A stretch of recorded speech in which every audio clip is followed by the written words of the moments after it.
Lantas Polres Aceh Barat bekerjasama dengan Jasara Harja dan Dinas Kesehatan mengadakan pelatihan pertolongan pertama gawat darurat PPGD sebagai upaya meningkatkan kesiapan dan kemampuan personil dalam penanganan korban kecelakaan lalu lintas.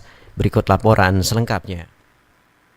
Satuan Lalu Lintas Satlantas Polres Aceh Barat bekerjasama dengan Jasara Harja dan Dinas Kesehatan mengadakan pelatihan pertolongan pertama gawat darurat atau PPGD sebagai upaya meningkatkan kesiapan dan kemampuan personel dalam menangani korban kecelakaan lalu lintas. Kegiatan ini dilaksanakan di kantor BPBD Aceh Barat dan diikuti oleh Kanit Kamsel beserta personel Satlantas, petugas Dinas Kesehatan, serta anggota BPBD Kabupaten Aceh Barat. Tujuan dari pelatihan ini adalah untuk memberikan pengetahuan dasar kepada peserta tentang bagaimana memberikan pertolongan kepada masyarakat yang mengalami pingsan akibat kecelakaan lalu lintas. Selain itu, kegiatan ini juga bertujuan untuk mengajak petugas BPBD lebih disiplin dalam berlalu lintas dan mematuhi rambu-rambu lalu lintas yang berlaku.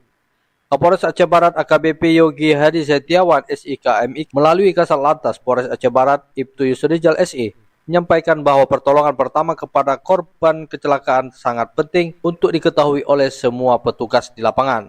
Penanganan awal yang cepat dan tepat dapat mencegah kondisi korban memburuk dan meningkatkan peluang keselamatan. Lebih lanjut, ia menegaskan bahwa pelatihan ini merupakan bagian dari komitmen Polri untuk memberikan pelayanan prima kepada masyarakat, khususnya dalam situasi darurat. Kemampuan menangani korban dengan benar di saat-saat kritis diharapkan dapat menyelamatkan lebih banyak nyawa di lapangan. Dalam pelatihan tersebut, peserta tidak hanya menerima materi teori, tetapi juga mengikuti praktik langsung tentang cara memberikan pertolongan pertama, mulai dari memeriksa kesadaran korban, bantuan pernapasan, hingga teknik stabilisasi patah tulang sebelum evakuasi medis.